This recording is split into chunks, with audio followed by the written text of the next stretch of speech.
Now that Natalije is able to speak to us, we have more information. And some of that information includes the Gateway Woods reports on home visits and Dr. Riggs's report. We did not have these before. And this is how we learned the fact that the Barnetts were represented by Gateway Woods during the adoption of Natalije. Natalije was seen by Dr. Riggs, an endocrinologist, on June 3rd, 2010. What age was he saying that Natalije was? Okay, here we go. June the 3rd of 2010. So at that time, she was somewhere between the ages of 9 and 11 years old. And did you tell the parents this directly? Yes. Oh, yes. They were informed that we felt that she was a child. So this is like 5 weeks after she enters the Barnett household. They knew right away she was a child. Michael had to distance himself from Dr. Riggs and his report because the doctor specifically told him that Natalije was a child between the ages of 9 and 11. He also had to distance himself from Gateway Woods because Gateway Woods incorporated this information in their report. Is that why Michael led everyone to believe that adoption by Shepherd Care was his agency? By leading others to believe that the adoption was closed, Michael guaranteed that few would question his story about the adoption. We know now this is not true, but it made a great cover story. Everything could have been so different for Natalije if she had been adopted by one of the families she met before the Barnetts.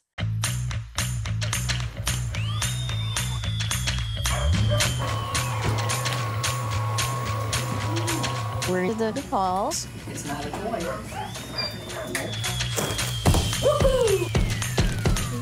As far as Natalije's age, she was a child.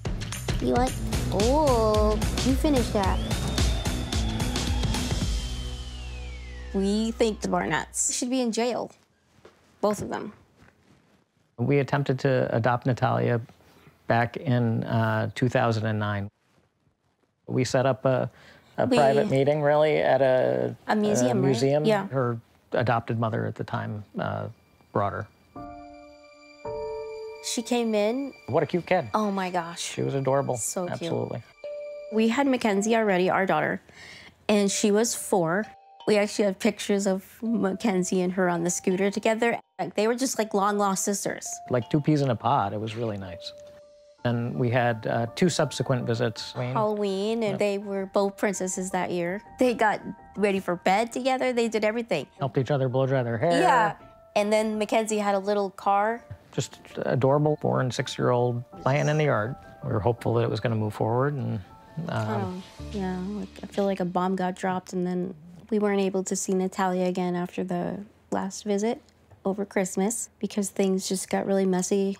With the attorneys, you know, it had nothing to do with Natalije. It was heartbreaking. It was very heartbreaking. Ugh, very, very heartbreaking. The bond between Natalije and the DePauls was deep and enduring. They loved her, had no problems with her. They wanted Natalije to be a member of the family. I'm sorry, honey. This should have worked out with the DePauls, right? But things got complicated. When Child Protective Services in New Hampshire received a report regarding Natalije and the Chacones, the Chacones suspected the DePauls filed that report. The DePauls denied it, but it culminated in Natalije's adoption being taken off the table. She was no longer available to the DePauls. As you can imagine, this was heartbreaking for the DePauls and their daughter, Mackenzie, but also it was heartbreaking for Natalije. The DePauls, they were little people like me, and I used to always go and visit them. I was there for Christmas, Halloween, and Mackenzie and I were, like, it felt like we were best friends. I loved hanging out with her. We did, like, almost everything together. Just like how sisters would be. I really did want to stay with the Dubois, so I wouldn't have had to go through the pain that I went through. I felt like they actually wanted me and they loved me. And then it was just like, I just stopped seeing them. And I was sad about that. I don't know, it was just a really weird thing, like I just stopped seeing them all together. Yeah. A few months later, Christine messaged me and she said, we adopted Natalije. The first red flag that I saw with the Barnett family was they got Natalije way too quickly, never even met her. And they just basically, that was it. They just ripped her out of the family. That was kind of shocking to us. Should we make sure it's a good fit? Should we make sure she likes us? Should we make sure she's comfortable with us and our other kids? She's a little girl. She's not a car. Another thing that felt weird was Christine asked me, you know, had you ever questioned Natalije's age? I said, I've never once questioned Natalije's age. I said, I have her birth certificate. I have all of her paperwork. Do you remember this? Yeah.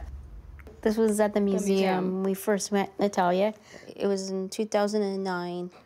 And look at her tooth. See? It's missing, right? Yeah.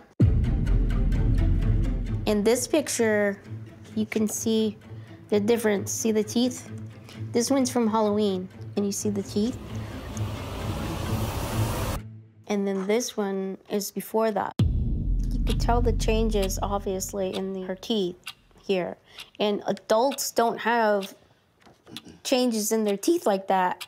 That happens only once in your life, when you're around 6 years old, exactly how old she is in 2009.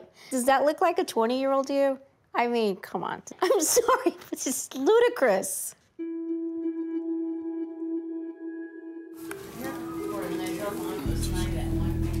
I remember when I was with the Barnetts, we had just got back from dinner, and my tooth came out.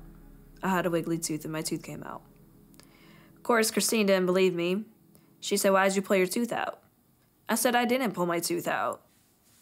And there was like a long piece, like, I guess like almost like the root of it. And she's like, see, the root is right there. You pulled it out. That wouldn't be there if your tooth actually fell out. And I didn't know what to say to that, but I just kept telling her, no, I didn't. I didn't pull my tooth out. It fell out. But she just kept telling me, you're lying. You pulled your tooth out.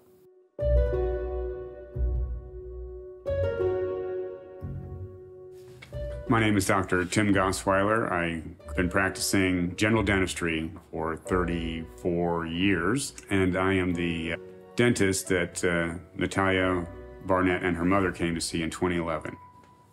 Mrs. Barnett brought in Natalije and was saying, we have a question as to how old Natalije is. We think she might be older than what she says she is. Is there a way you can find out? Which is an unusual request. Talking to Natalije, she looked like she was about 7, but she acted like she was much older. She was answered questions articulately. So at 7 years old, you just don't see that all the time. And that's why I thought, well, this girl can't be 7 years old. And I can see how Mom would think that after talking to her, because she seemed very mature. I did ask, how do they know that she's not 6 or whatever when they got her? She's like, well, we had dental records done on her, and the dentist said that none of her teeth are baby teeth. They're all adult teeth. So I was like, okay. Okay. This is the room where we did Natalije's panoramic x-ray. So what I'm about to show you will be a definitive answer as to how old Natalije was in 2011. We determined that she had 12 baby teeth remaining, 3 in each quadrant. So these 3 teeth right here in all the quadrants. It's very simple to determine Natalije's age. I mean, there's really no question when you take an x-ray like this.